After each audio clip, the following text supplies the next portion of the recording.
Y esto se da desde fases iniciales de tratamiento, ¿no? Tengo un niño de 5 años que tiene una mordida cruzada en tijera. Y es que, si lo vemos, tiene un perfil donde la mandíbula es chiquita. Y al ser chiquita, una mandíbula es chiquita en sagital, en transversal y en vertical. Por eso tiene mordida profunda, por eso tiene mordida cruzada en tijera, y por eso al perfil es un perfil típico de clase 2. Así que en transversal es así. Y en vertical, yo puedo tender a una mordida abierta o a una mordida profunda. Y cómo es de caprichosa la maloclusión, que yo puedo tener dos pacientes con crecimiento mandibular hiperdivergente, donde arriba tenemos un paciente de 36 grados, debiendo ser 32, es decir, está hiperdivergente, y abajo tengo un ángulo del plano mandibular de 34, debiendo ser 32, y es relativamente similar, ¿no?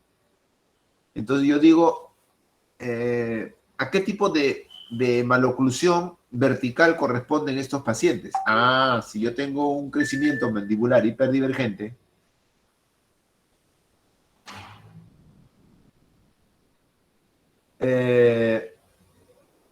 entonces yo debería tener en ambos casos mordida abierta. Mas la realidad no es así, ¿no? Y es por eso que existe tanta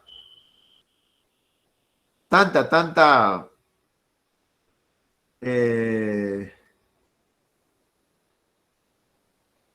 diferencia, ¿no? Entre una y otra maloclusión. Por eso el encontrar una solución universal para todos es difícil, ¿no? Cada uno tiene una propia individualidad. Entonces, con un plano mandibular vertical yo puedo tener mordida abierta o puedo tener mordida profunda. Entonces, todo esto se engloba dentro de las alteraciones o displasias óseas a nivel de los maxilares y también a nivel de la base de cráneo, ¿no? Hablemos aquí de lo que es la deflexión craneana, el ángulo de la deflexión craneana, de la extensión y de la flexión, como factores etiológicos. Por eso, olvidémonos ya en el ejercicio del diagnóstico en un paciente de ver solo la parte dentaria, ¿no? Tenemos que ver más allá de lo evidente, o sea, hay que extenderlo a cómo esta displasia dentaria se relaciona con la displasia esquelética, ¿no? Y que también no se limita al maxilar y la mandíbula, sino hay que ver el ángulo de la deflexión de la base de cráneo, ¿no? Desde ahí parte la maloclusión, porque de ahí parte también el pronóstico. Entonces, una mordida abierta, ¿no? Dentaria, porque aquí hay contacto a nivel de las últimas molares. Debo buscarle, pues, su alteración esquelética estructural, ¿no? Porque no, como lo que no es muy normal ver tanta mordida abierta, ¿no? Con solo contacto de segundas molares, ¿no? ¿Qué es, el huevo o la gallina? ¿Qué es? ¿La molar la que se extruyó y permitió hacer girar la mandíbula en sentido horario?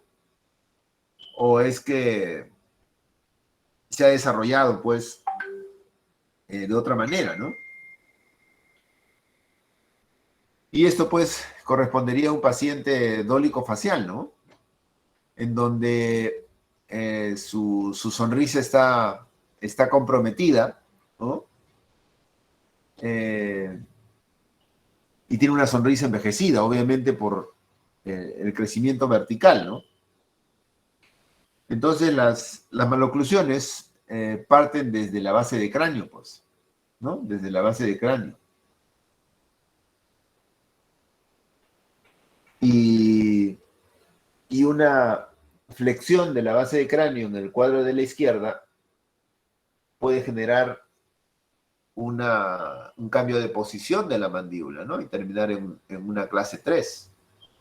O viceversa, una extensión retroposiciona la cavidad glenoidea y por lo tanto la mandíbula se suele ver pequeña, ¿no? Nuevamente les digo, hay que ver posición y tamaño.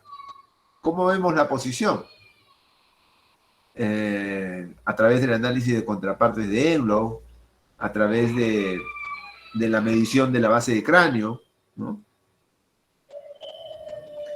Y cómo influye también en la inclinación del plano oclusal con respecto al plano de referencia silla Nation, ¿no? Cuando diagnosticamos inclinación del plano oclusal, ¿no? Y decimos, este plano oclusal está empinado, ¿no? Este plano oclusal está muy vertical, ¿no? O este plano oclusal está muy, muy horizontal, ¿no? O está intermedio. Entonces, solemos encontrar perfiles o posiciones estructurales que al final se reflejan en una maloclusión. Algunas alteraciones congénitas, como por ejemplo la disostosis cleidocraneal, ¿no? ¿Cuál es su relación con la parte estomatológica? Bueno, si queremos ver el tipo de maloclusión que tienen estos pacientes, obviamente ustedes toman una radiografía panorámica y encuentran pues múltiples piezas supernumerarias. Y estas piezas supernumerarias pues pierden una, sale otra, pierden una y salen otra, ¿no?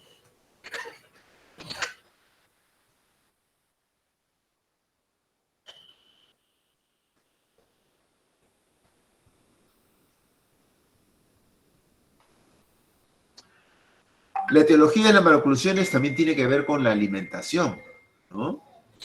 A veces tenemos condiciones de mordida abierta por alteraciones de crecimiento de maxilomandibular, pero tienen que ver con la malnutrición. Por eso, en provincia, en situaciones de malnutrición, podemos, en casos de avitaminosis, ¿no? Vitamina C, en lugares muy, muy alejados, podemos tener una condición que predispone a la maloclusión. Los más representativos, nuestros pacientes niños de dentición mixta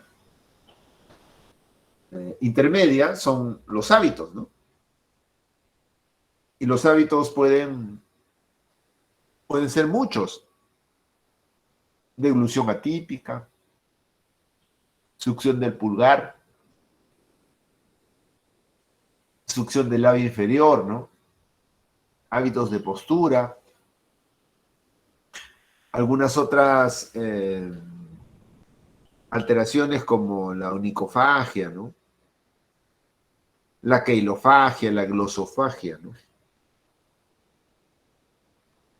Que se define en una maloclusión. Y todas estas, están asociadas al sistema estomatognático, ¿no? Donde masticación, deglución, fonación, respiración son las condiciones que suelen verse afectadas en el aspecto funcional, ¿no? Porque los hábitos tienen que ver con el aspecto funcional. Y donde todas se entrelazan entre sí. Y donde la succión del pulgar, la deglución atípica, la respiración bucal, ¿no? La onicofagia son contribuyentes a tener una maloclusión importante o no, ¿no? Así que los hábitos son los más representativos en estos pacientes. Entonces, cada vez que vemos una mordida abierta anterior en un paciente niño de dentición mixta, ¿no? Entonces hay que buscar el factor etiológico según la ecuación ortodóntica de Dockrell, ¿no? Es así que la deglución atípica, pues, puede ser un hábito que que termine en una mordida abierta de tipo dentario, ¿no? Y las mordidas abiertas pueden darse en el sector anterior, pueden darse en el sector lateral, pueden darse mordidas abiertas completas, ¿no? O simplemente no estar relacionadas a una mordida abierta. Y donde existen muchas características de tipo funcional, las cuales se van a asociar entre sí, ¿no? Por ejemplo, cuando hablamos de las típicas incompetencias de un paciente, ¿no?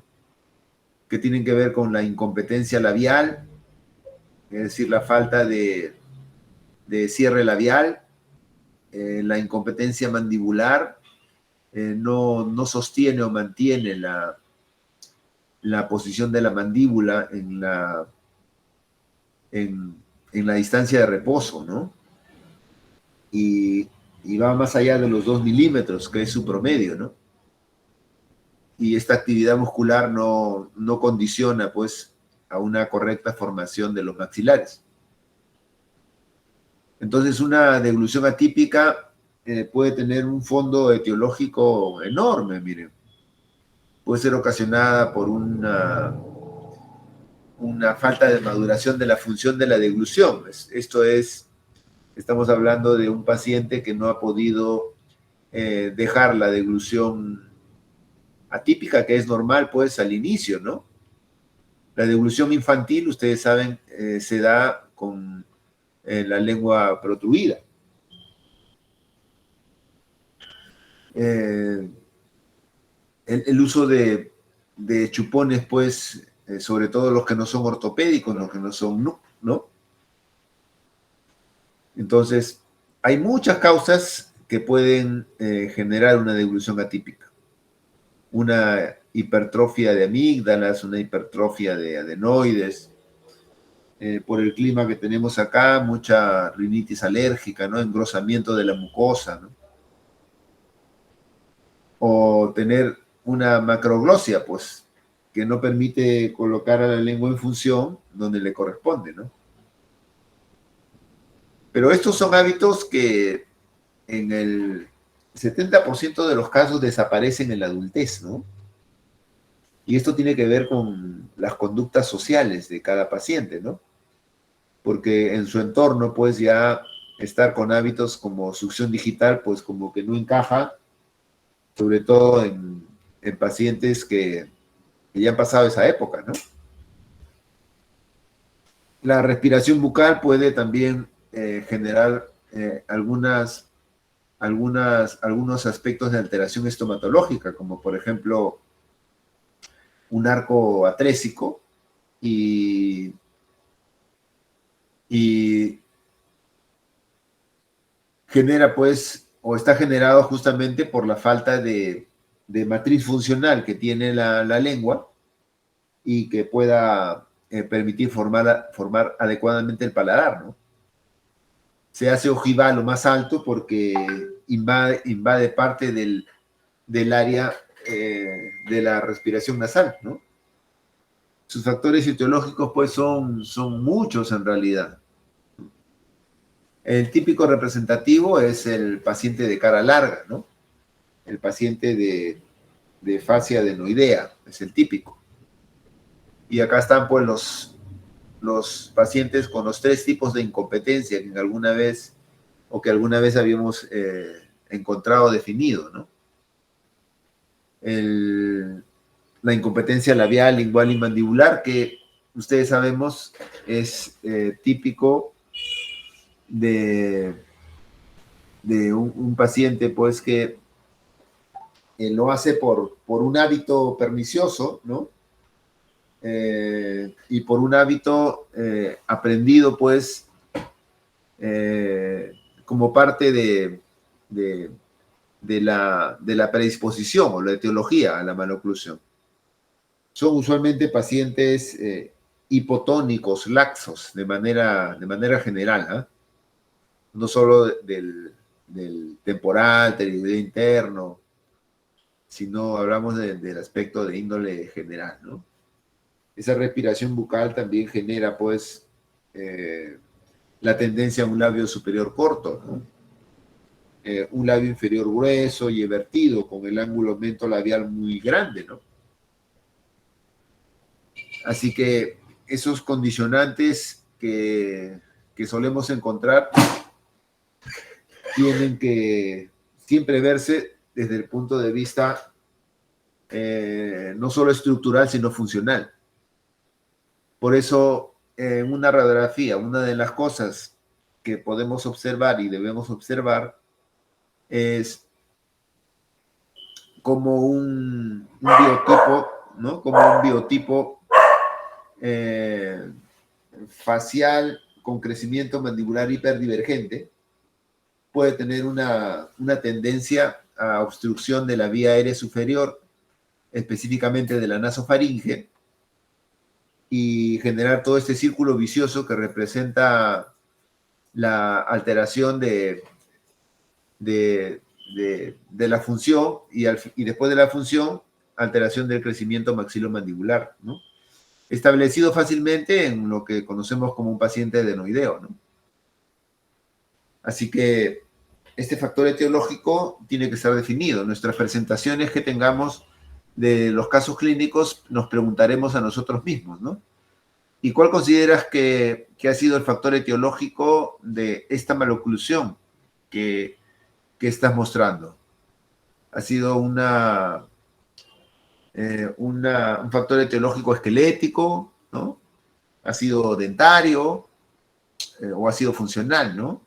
¿Ha sido una respiración bucal muy arraigada y te encuentras un paciente con mordida cruzada posterior bilateral? Ah, este paciente pues ya sabes cuál es, ¿no? La actividad justamente es lo que se está tratando de entender, ¿no? Se describe en la literatura, además, que una de las posibles causas de mordida cruzada posterior unilateral en la zona posterior, cuando es verdadera y no es funcional, la postura del paciente a este acondicionamiento, como colocar el puño de una de las manos y con esto tener una mordida cruzada, sí, ¿no? Obviamente no necesariamente tiene que ser hábito de postura, pero puede ser una interferencia oclusal de canino, ¿no?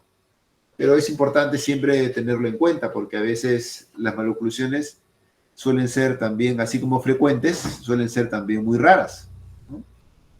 Estos hábitos posturales tienen que ver pues ya con hábitos relacionados a hábitos durante la lectura, durante el estudio, ¿no? Y que puede ser un factor etiológico. Ahora, si me preguntan si he visto alguna vez, realmente yo nunca he tenido un paciente que le haya podido diagnosticar o relacionar una mordida cruzada posterior unilateral con un hábito de postura, ¿no? Pero está en la literatura y podemos tomar fe de que eso es cierto, ¿no? La succión digital también desde el punto de vista etiológico, ahora que estamos hablando de las distintas maloclusiones, cuando hablamos de mordidas abiertas o protrusiones dentales, ¿no? ¿Cómo es que encontramos, pues, pero tantas maloclusiones, ¿no? Y muchas de las causas también pueden ser intervención odontológica temprana y que al final no ha tenido un seguimiento, ¿no? Entonces se ha transformado una maloclusión incipiente en una maloclusión bastante arraigada, ¿no? Y para la succión digital, pues estamos hablando de estímulos aprendidos, ¿no? Y que son inconscientes, porque ya se establecen así, se hacen inherentes al individuo. No se piensa para realizar el hábito, ¿no? Y lo pueden hacer inclusive con una pérdida de contacto con su mundo exterior, ¿no? y de un momento a otro están ustedes conversando con una persona y se está chupando el dedo, ¿no? Lo he visto, ¿no? O se está comiendo las uñas delante de todos, ¿no? Y no se dan cuenta, ¿no? Cuando se lo hacen ver, recién se da cuenta que está cometiendo algo rarísimo, ¿no? Entonces eso es importante determinar, pues, ¿no? Puede ser el dedo pulgar, ¿no? Y ya habíamos hablado de esto, puede ser también dos dedos, ¿no? Índice y medio, pueden ser tantos en realidad, tantas formas de las que encontramos, ¿no? O cuando encontramos un dedito, pues bastante húmedo, ¿no? Entonces es muy típico, pues, de, de, esas, de esos aspectos, ¿no? Ahí encontramos también la onicofagia, la queilofagia, la glosofagia, que también suelen estar dentro de las maloclusiones, ¿no? La succión labial inferior, que genera patrones de crecimiento de clase 2, ¿no? Y donde la succión labial pues está relacionada a tener un gran overjet en la zona anterior.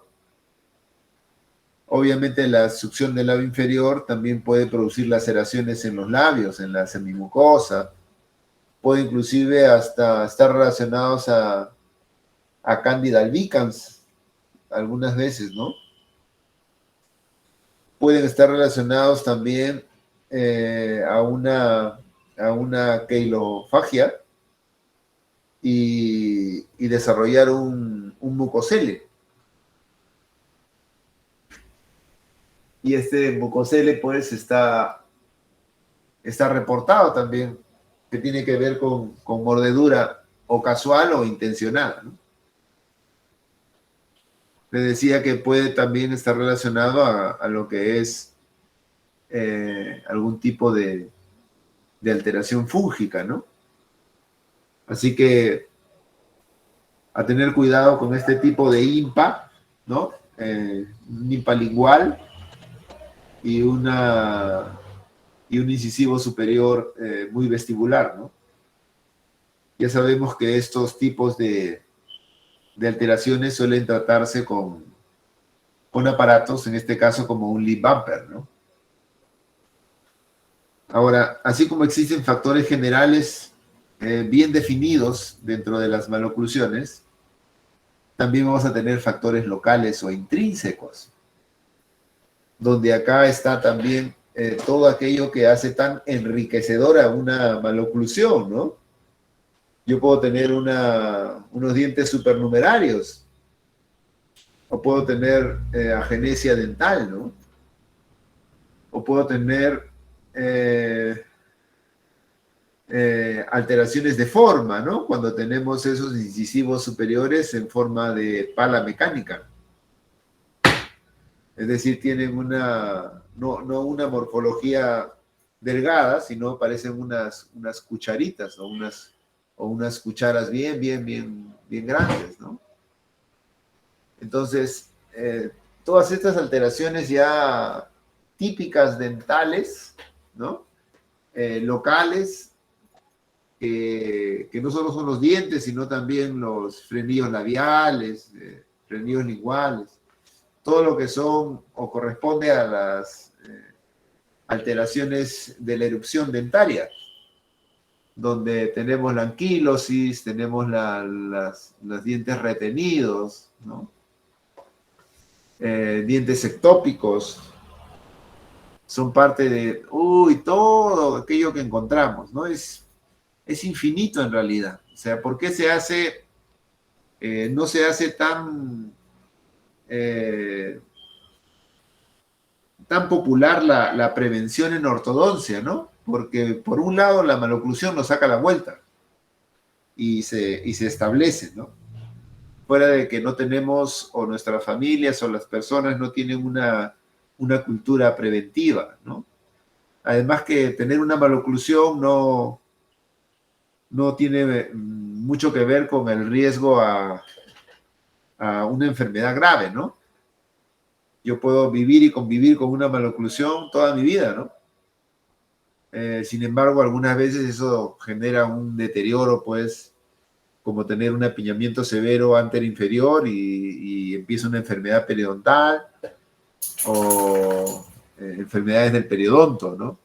Justamente por la falta de higiene, ¿no? Y por el apiñamiento que presenta. Entonces, desde ese punto de vista, pues, los factores locales están relacionados a alteraciones en número, en tamaño, en forma, los dientes triangulares, parabólicos, cuadrados, ¿no? Esa otra alteración de la erupción es también la transposición dentaria, ¿no? Cuando tenemos un canino en posición de primer premolar y un primer premolar en posición de canino. O tenemos persistencia de dientes temporales, ¿no? Y que generan una alteración o desvío de los dientes permanentes, ¿no? Algunos factores locales como pérdida temprana de un incisivo también puede venir en una deglución atípica, ¿no? La agenesia, la ausencia o los dientes supernumerarios, ¿no? Como aquí que es un paciente de 5 incisivos. Entonces, son parte, pues, de esa condición, ¿no? Tener, por ejemplo, arriba 5 incisivos y abajo 3, ¿no?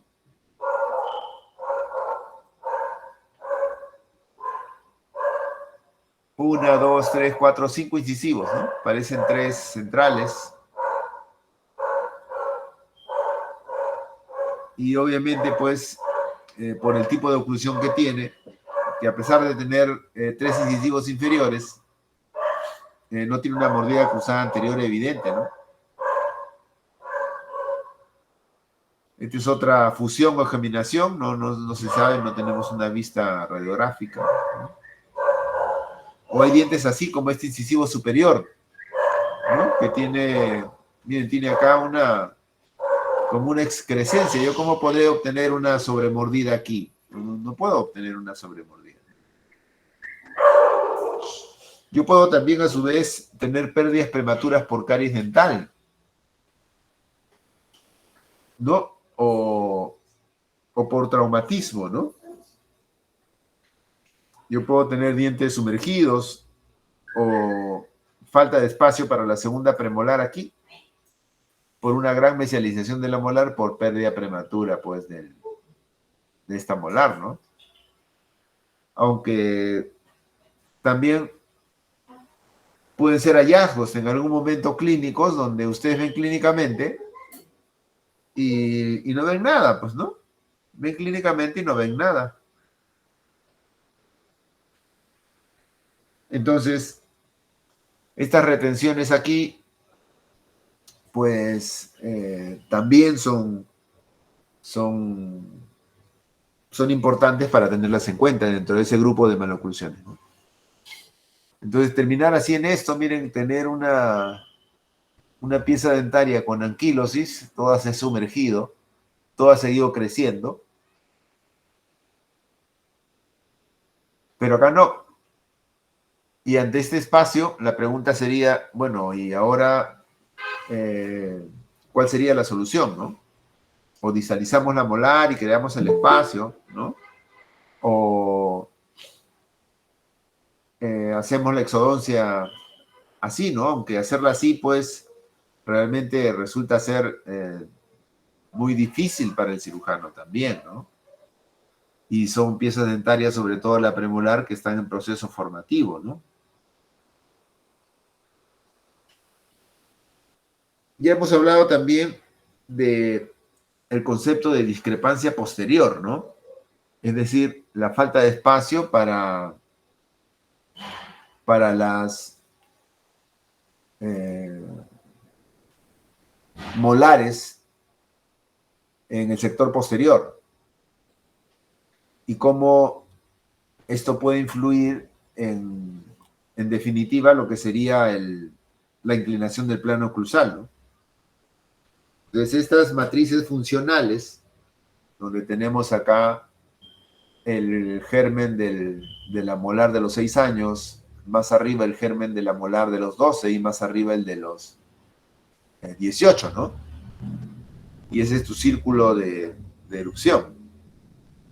Sin embargo, acá, si uno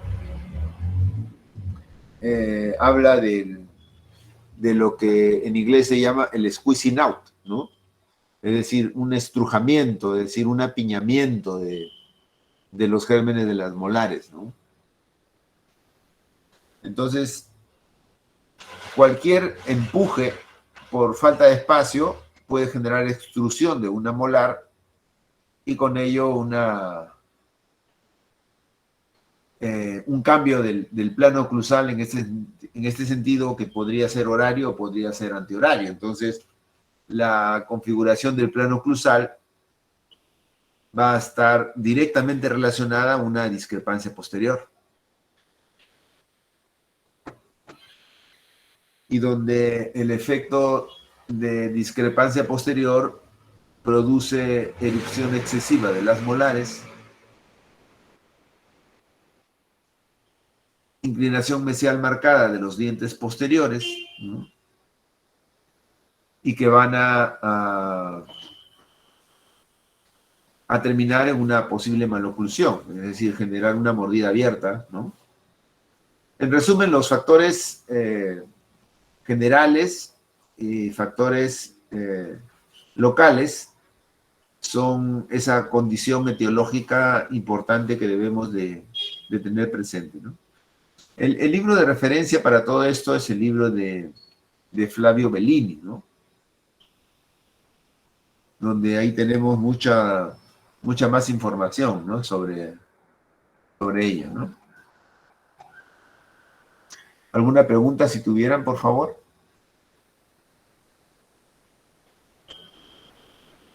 Ninguna, ¿no? Ok. Vamos a ver. Doctor, disculpe, yo tengo un caso Ajá. de mordida abierta porque el paciente se succiona los dedos, ¿no? Los dos dedos, el del índice y el medio. Estaba viendo en su presentación que también ha manifestado que es importante considerar el hueso hyoides para ver la posición de la lengua, Ajá. ¿no? Entonces, la paciente tiene 9 años, es recomendable que le tome una radiografía lateral, ¿sí? Existe un análisis cefalométrico de Rocabado que Ya. habla de la posición del hueso hyoides como parte de la posición de la lengua y de la etiología de las maloclusiones, ¿no? Con 9 años sí podemos tomar una radiografía cefalométrica lateral, ¿no? Ok, doctor. Muchas gracias. ¿Ya?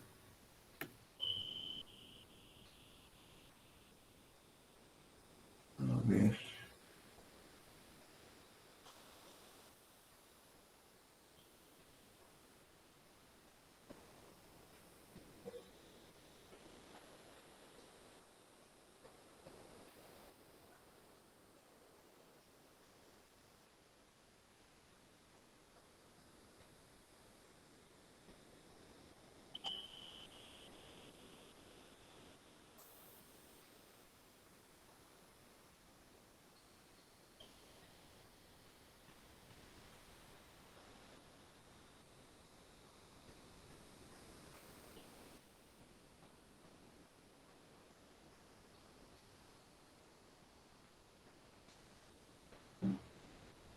Ujú.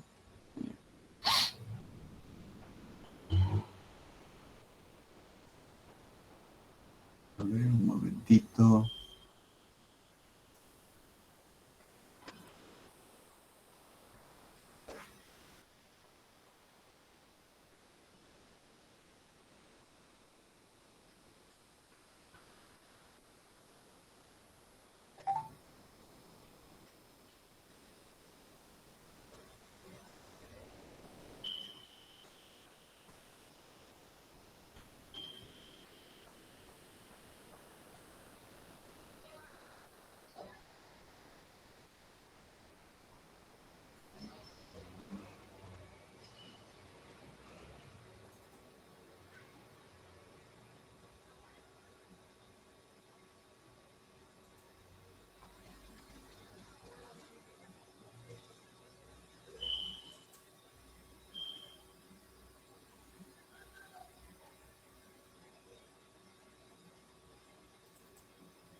Existen protocolos de tratamiento para cada tipo de maloclusión, ¿no?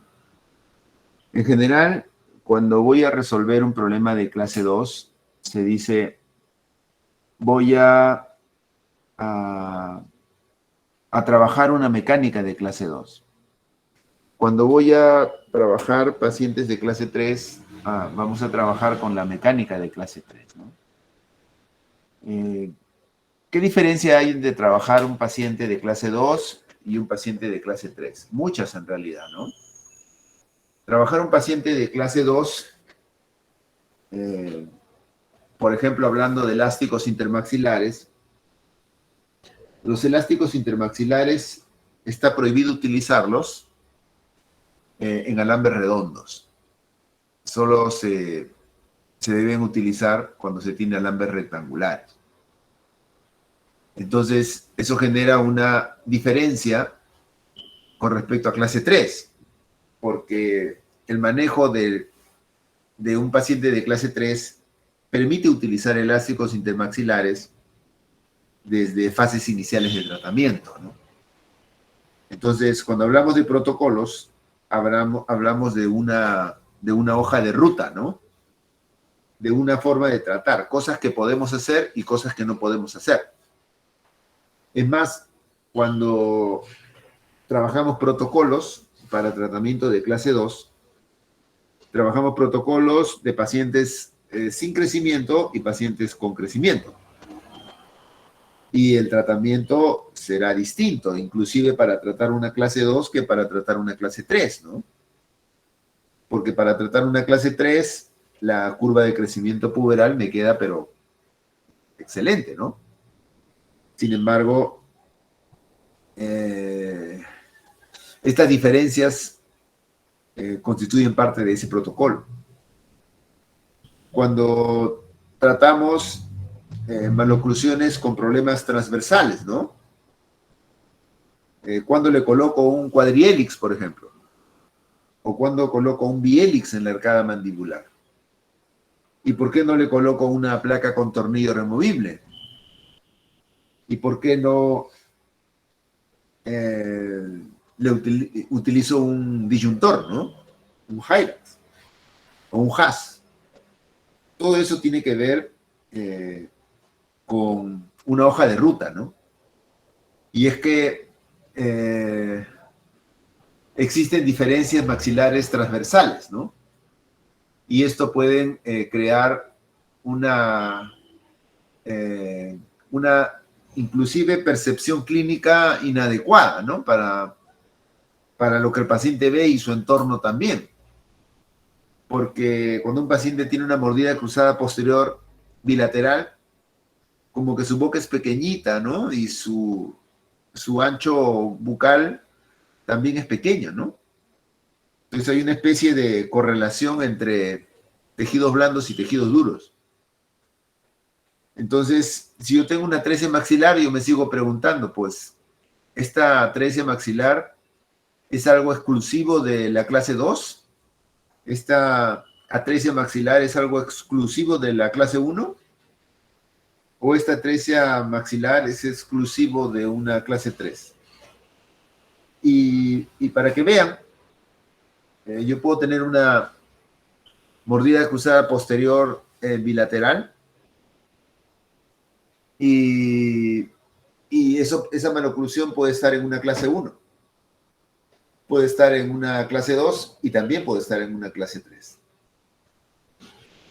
Entonces, la etiología de la atresia maxilar tiene que ver con el hecho de cómo va a ser tratado, ¿no? Y cómo vamos a hacer el diagnóstico de esta atresia maxilar. Y existen diferentes formas de podernos dar cuenta, porque a veces está asociado a un problema sagital y no logro determinar la causa específica, ¿no? Entonces hay distintas herramientas que me permiten poder diagnosticar para realizar un tratamiento. Y una de ellas es la forma del arco, es algo visual. Cuando yo veo un arco y digo, este arco es triangular, ¿no? Pero digo triangular por percepción. Más no digo triangular porque estoy midiendo la distancia intercanina superior y estoy midiendo la distancia intermolar y lo demás, ¿no? Entonces, esta subjetividad que tiene un arco estrecho, hay que confirmarla con estándares, ¿no? Entonces, si bien es cierto, tener un arco maxilar es un indicio que huele a peligro en lo transversal, lo cierto es que no me está del todo confirmando mi necesidad de hacer una expansión. Entonces, un arco estrecho, ¿no? Un arco estrecho usualmente está relacionado a una mordida cruzada. Entonces, si yo veo una mordida cruzada y veo el arco estrecho, este es un problema. Y la siguiente pregunta ¿es dentario? ¿Es esquelético? ¿O es funcional? ¿No? Por posición. Esa es la pregunta que debo hacerle a todas las maloclusiones. En este caso se la hago a la atresia maxilar. Otra de las formas de poder observar la atresia maxilar es a través de los modelos de estudio. Y los modelos de estudio, específicamente en el análisis de correspondencia molar, que ustedes lo conocen. Alguna vez hablamos de distancia intermolar. ¿Y cuál utilizamos? Utilizamos la de Ricketts, que es de cara vestibular a cara vestibular de la molar superior. Utilizamos la de McNamara, que es la distancia del surco palatino a surco palatino de la primera molar, ¿no? Utilizamos la punta de cúspide. Ya, los parámetros son muchos en realidad, pero hay que trabajarlos en base a dar la información adecuada, porque si a mí me están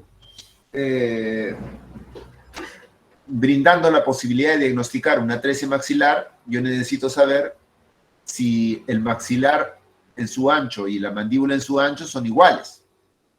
Y simplemente acá la mnemotecnia, como lo dijimos en algún momento, es la cúspide mesiopalatina, la cual debe encajar en la fosa central de la molar inferior, debe tener una correspondencia en distancia tanto superior como inferior. Entonces la cúspide mesiopalatina, si me da X, de aquí para acá, entonces de fosa a fosa, donde encaja la primera molar en clase 1, me debe dar X. Y deben ser aproximadamente iguales. Cuando la diferencia sea de 5 en exceso o en defecto, entonces son los 5 milímetros que debo de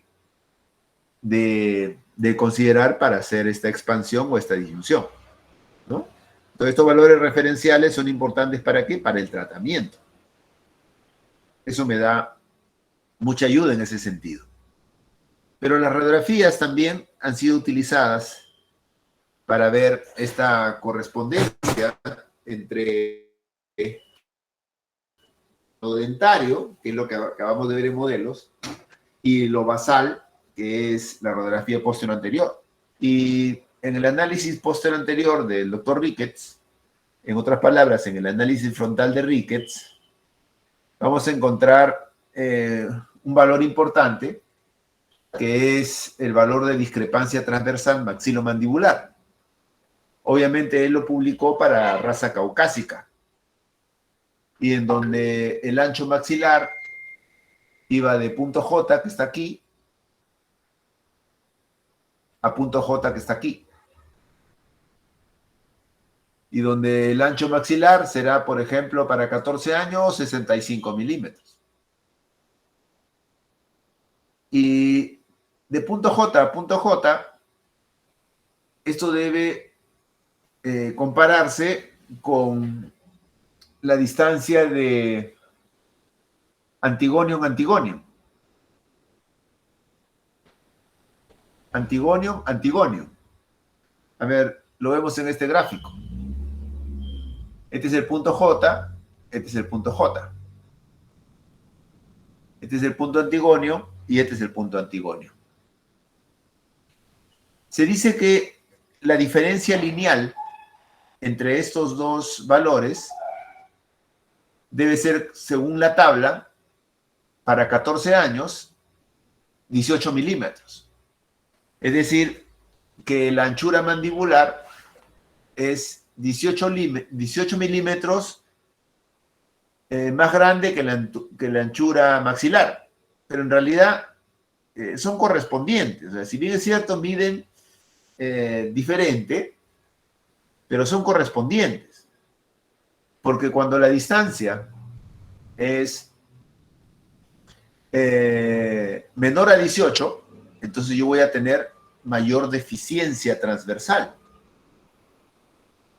por lo menos de uno de los lados. En este caso podría ser el maxilar superior. Cuando yo encuentre a 14 años una diferencia de 25, obviamente estoy hablando que el maxilar es pequeño en comparación con la mandíbula. Entonces, esas relaciones o esas diferencias que en este caso para este paciente dio 19.6, entonces a 18 se puede decir que está dentro de la norma, ¿no? Y esto es importante tenerlo presente. Por otro lado, en una tomografía yo puedo percibir también el ancho basal alveolar, donde si hago un corte a nivel de la primera molar superior y mido la distancia de la parte más externa del hueso basal, lado derecho, lado izquierdo del maxilar, esta debe ser muy similar, 1 a 1, con respecto al ancho basal alveolar mandibular a nivel de la primera molar, que es lo que nosotros conocemos como la línea Walla. Y donde de Walla a Walla y de, algunos le llaman Irina a Irina, si arriba mide 62, abajo debería medir 62. Si arriba tiene 62.76 y abajo 63.09, es casi lo mismo. Entonces, transversalmente yo no digo que exista diferencia transversal, ¿no? Entonces, este diagnóstico transversal esquelético, por lo menos el del lado derecho, puede hacerse clínicamente también. Y es por eso que si yo mido con un compás de 2 puntas grande, a nivel de la primera molar inferior, el ancho basal alveolar derecho-izquierdo, este debe ser igual al ancho basal alveolar de la primera molar superior. Y a ojo de buen cubero, yo encuentro acá la molar, ¿no? Encuentro acá la molar, y encuentro acá la molar, y veo que la distancia es menor en el maxilar. Y acá yo veo que Walla está por fuera y esta línea alveolar superior está por dentro. Entonces, ¿qué estoy expresando aquí clínicamente? Que yo tengo una mordida cruzada posterior de tipo estructural, porque debe ser de 1 a 1. Así que todos estos elementos de diagnóstico, análisis de correspondencia molar, el análisis clínico de línea Walla y arriba de Irina, que deben ser iguales, o en una póstero anterior la diferencia de 18.6 milímetros a la edad de 14 años, según tabla, ¿no? Me permitirán poder tomar la actitud correcta cuando digo, coloco un cuadrihelix de expansión o coloco un hyrax de disyunción. En ese sentido, tenemos que estar pues sintonizados de esa manera, ¿no? Entonces, ¿cuándo y cómo debemos actuar en la atresia maxilar? Y acá el protocolo varía dependiendo de la edad, ¿no? Porque yo puedo encontrar este problema en dentición decidua, ¿no? Y en dentición decidua puedo encontrar mordidas cruzadas. posteriores bilaterales. Ya le he mostrado un caso de dentición decidua donde este tipo de alteración, ¿no? Y hay que actuar. Y eso implica, a Dios gracias, no colocar bandas, sino todo sistema adhesivo, ¿no? Solo un par de modelitos y cementamos, grabamos y lo instalamos y vemos que corrigen, ¿no? Que corrigen. Pero esto no es suficiente, ¿no? No es suficiente porque yo necesito establecer cuándo hacer una disyunción rápida del maxilar. Y la respuesta es cuando la sutura se encuentre todavía en proceso de consolidación. ¿Y cuándo se cerrará la sutura? Una sutura media palatina tiene un cierre temprano, ¿no? Estamos hablando de pacientes de 12 años, donde ya prácticamente a nivel sutural el maxilar tiene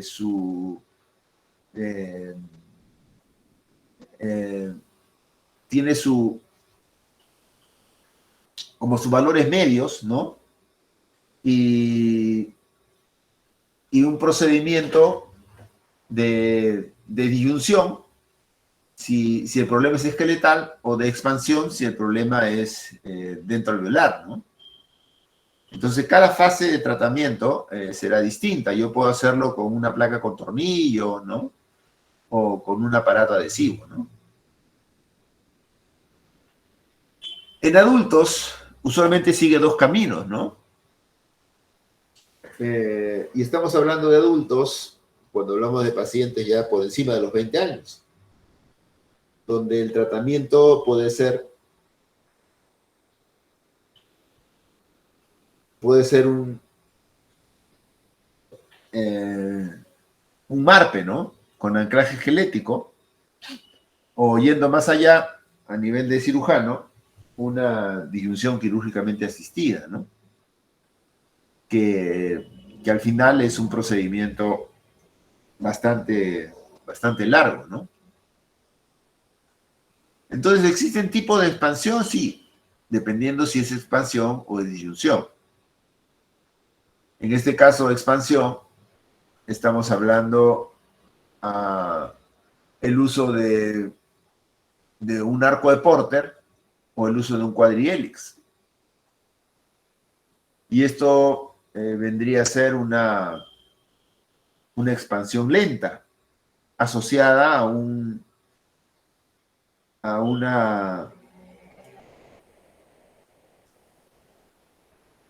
a que en cada proceso de expansión a temprana edad tengamos un proceso de expansión dentro alveolar de un 70% y una apertura de la sutura de un 30%. Es decir, cuando yo coloco un cuadrihelix en un paciente niño, tengo la posibilidad de poder hacer algunas variaciones, ¿no? Por ejemplo, tengo yo la expansión lenta, que a temprana edad produce disyunción. Sí, produce disyunción, pero 30%. ¿Y por qué? Porque está tan madura o todavía le falta bastante cierre a esa sutura, entonces permite que haya disyunción. Entonces vamos a hablar de distintos tipos de expansores, ¿no? Si teníamos una expansión lenta, entonces también tenemos una expansión rápida. Y miren que acá se invierte el grado porcentual. Según una apertura de la sutura, con un Hyrax está en un 70% de probabilidad de abrir la sutura media palatina y un 30% de volcamiento, ¿no? Porque se apoyan los dientes. Entonces es así que tenemos pues el Hyrax, el McNamara, ¿no? Tenemos ahí algún diseño de alguna casa comercial, ¿no? American Orthodontic. Pero básicamente lo que nos gustaría que se capte es su aplicación clínica, ¿no?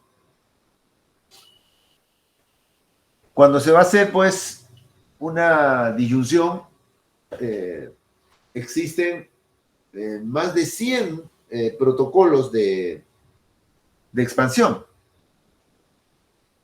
Y decimos un cuarto vuelta en la mañana, un cuarto vuelta en la noche, o 2 cuartos seguidos cada mañana. Y eso pues se verá cuando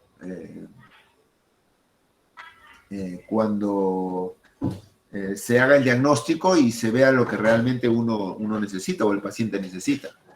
Si ustedes ven acá los protocolos, 2 cuartos de vueltas al día, una vuelta al día, una vuelta al día. Obviamente desde el año 61, ¿no? Porque todo ese tiempo, pues, se podía, pues, accesar fácilmente, ¿no? Entonces, todo esto se rige en base a protocolos, ¿no? Por tanto, una expansión o una disyunción va a requerir de algunas indicaciones, sobre todo en la expansión rápida maxilar, ¿no? Digamos que es una información previa para un consentimiento informado que tenemos que hacer en estos pacientes, ¿no? Así que, ¿cuándo se hace una expansión rápida maxilar? Obviamente cuando tenemos un problema transversal estructural y que a su vez arrastra a la condición dental, ¿no? A la condición dental. Contraindicaciones, pues, de un expansor rápido. Pacientes, pues, que nadie colabora en darle la vuelta al tornillo, ¿no? O pacientes que tienen solo una mordida cruzada de un diente. No. O sea, no se puede extrapolar a todo, ¿no? Entonces, trabajarlos en pacientes también verticales podría ser una opción, ¿no? Ya la disyunción quirúrgicamente asistida ya tiene otra ya propuesta, ¿no? Entonces ellos quirúrgicamente abren la sutura y en ese momento es que abren hasta que se sienta la separación, ¿no? Entonces, disyunción quirúrgicamente asistida en realidad es una técnica quirúrgica para corregir las discrepancias transversales, ¿no? Eso es lo que es una disyunción quirúrgicamente asistida. Obviamente esto es más cruento, ¿no? Más cruento. Hay que tener en cuenta de que todos estos procesos de disyunción que se están haciendo sobre los dientes tienen unas unidades de soporte al alveolo dentario que hay que cuidar, porque cuando abordamos el diagnóstico para el tratamiento, ¿no? Queremos tener una mejor orientación al respecto, ¿no? El hecho de utilizar algún aparato tipo MARP con mini tornillos, bueno, está hablando de que tendríamos nosotros que establecer definitivamente cuáles son esos protocolos a seguir, ¿no? Y hay muchos papers con respecto a expansión rápida, ¿no? Pero ya esto encaja dentro de la parte quirúrgica, ¿no? Hay que tener en cuenta que cuando nosotros colocamos un disyuntor convencional, al momento de hacer la disyunción, ustedes logran abrir la sutura media palatina, pero también hay un volcamiento dentario indeseado, ¿no? Porque ustedes quieren una apertura, ¿no? Bastante homogénea, ¿no? Entonces, esta inclinación en el sector posterior va a ocurrir después de una disyunción. ¿Cómo afecta esta disyunción, ¿no? Desde el punto de vista transversal? en un caso en particular, ¿no? Y es que muchas veces nosotros podemos tener un disyuntor anclado en 2 molares, pero existe una razón anatómica donde esta disyunción debe reconsiderarse, si así fuese el caso, a pesar de ser un paciente de 12 años, donde podemos intentar hacer una disyunción, tiene que ver con que el aparato, al estar anclado en las molares, podría generar, justamente por ese empujoncito externo, alguna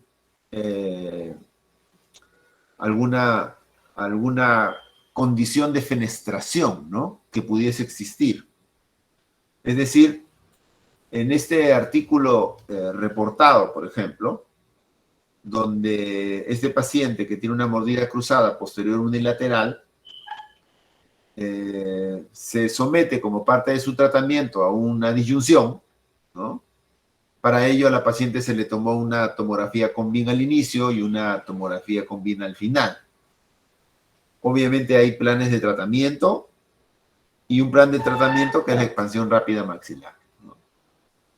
En el progreso de tratamiento, pues, se utiliza un HAS y se hace la disyunción con la apertura de la sutura media palatina y lo que se tiene es un caso correctamente acabado, cruzalmente, ¿no? Más, muchas veces podemos darnos una ingrata sorpresa, sobre todo si no hacemos el diagnóstico inicial, que en A podemos tener a una pieza dentaria que va a ser sometida a una disyunción y donde podría haber una fenestración, producto que no hay mucho hueso sobre el diente para ese fin. Entonces, si comparamos cómo está la raíz con esta cortical y cómo está la raíz en esta otra cortical, estamos hablando de que está en proceso de fenestración. Eso quiere decir una ventana en la tabla externa. Y esa ventana en la tabla externa lo único que va a traer es problemas de recesión gingival con pérdida de hueso alveolar. Entonces, para eso es preferible elegir un MARPE, ¿no? Un MARPE que tenga apoyo esquelético y que no se apoye en los dientes. Entonces, hay una suerte de distintas posibilidades de tratamiento, ¿no? Entonces, para terminar, existe una consideración importante cuando nosotros aplicamos aparatos ortopédicos como parte de un protocolo de problemas transversales cuando queremos solucionar alteraciones esqueléticas. Y es que yo me estoy anclando en las molares y me estoy anclando en las premolares. Y que hay que observar la cantidad de hueso alveolar que tenemos por vestibular de esas raíces para poder hacer una disyunción de manera cómoda, ¿no? De manera confortable y sin riesgos, ¿no? Así que este aspecto importante, que con eso quiero terminar, me parece fundamental cuando nosotros analicemos la tabla externa de las primeras molares superiores permanentes. ¿Alguna pregunta, por favor? Doctor, buenas noches, disculpe. Buenas noches, ¿cómo estás? En el caso de que está diciendo que en caso de que se utilizara un disyuntor tendríamos que evaluar la cantidad de hueso, ¿eso implicaría que tendríamos que tomar una tomografía? Sí, pero eso tiene que ser justificado. ¿Cómo yo puedo percibir que tengo una pobre cortical vestibular a nivel de la primera molar superior? Con el pulpejo del dedo. Yo por observación y por palpación con el pulpejo del dedo puedo observar la cantidad de hueso alveolar, la silueta de hueso alveolar que yo tengo. Yo encuentro todo el festoneado, la forma radicular a nivel apical, una cantidad de hueso alveolar vestibular muy delgada, muy pobre, obviamente tengo poco hueso. Entonces necesito la evidencia. ¿Cuál es la evidencia? Mi tomografía. Recuerden que el indicar una tomografía es ingresar más radiación. Entonces, es estrictamente necesario lo indispensable para el tratamiento, ¿no? Yo no puedo protocolizar tomografías para todos, porque no va contra aspectos de tipo de supervisión, de tipo ético, ¿no? Entonces, si yo sospecho de un problema así, entonces recién tomo o indico la tomografía para poder evaluar a través de esos cortes las piezas dentarias que van a ser sometidas a una expansión rápida maxilar, ¿no? Y obviamente se está apoyando ahí, se está apoyando en un huesito pues tan delgado que no va a ofrecer resistencia y simplemente se puede generar una iatrogenia, un daño indeseado, ¿no? Uh-huh. No es que todos necesariamente tienes que tomar una. ¿Alguna otra pregunta, colegas? ¿Ninguna?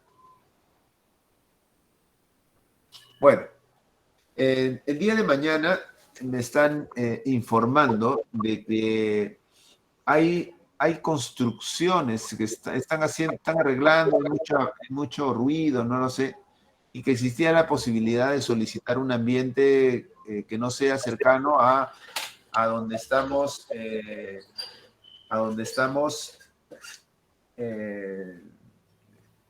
trabajando la parte académica normalmente, ¿no?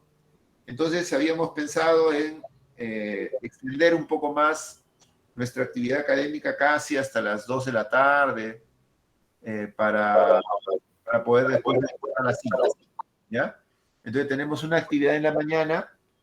Yo estoy llegando más o menos 9:30, 9 de la mañana, estaré ahí 9:30, y trabajemos la parte teórica de todo lo que tengo planificado hasta las 2 de la tarde aproximadamente, y ya le envié a la delegada también los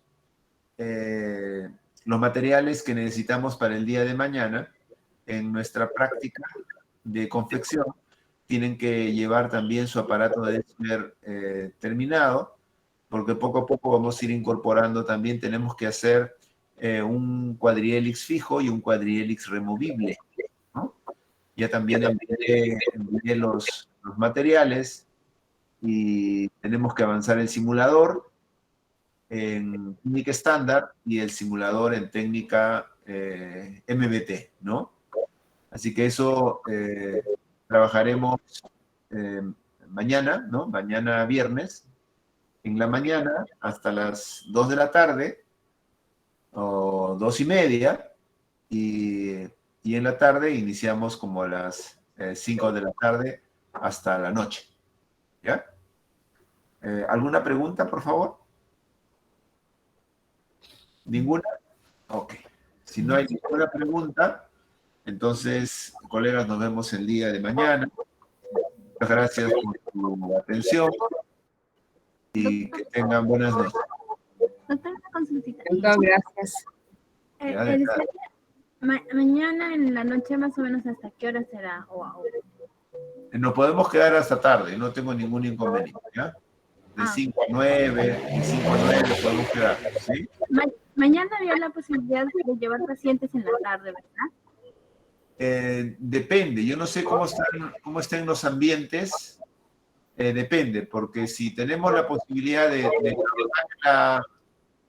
ahí donde siempre, en el laboratorio, y estar en la clínica, mientras se van doblando los alambres, se va haciendo el aparato, pudiese llevar un pacientito para poderlo ver, ¿sí? Yo no tengo ningún inconveniente, voy a estar ahí. Ok, gracias. Ok. Listo, colegas, nos vemos el día de mañana. Descansen y no se olviden de llevar todos los materiales para poder cumplir con la práctica, ¿sí? Bueno, muchas gracias. Buenas noches. Buenas noches, doctora. Hasta mañana. Mañana. Buenas noches, doctor. Hasta Buenas mañana. noches, doctor. Buenas noches, doctor. Buenas noches, cuídense mucho. Gracias. Gracias. Doctor, hasta mañana. Ya, Hasta mañana, doctor. vale, hasta mañana. Chao.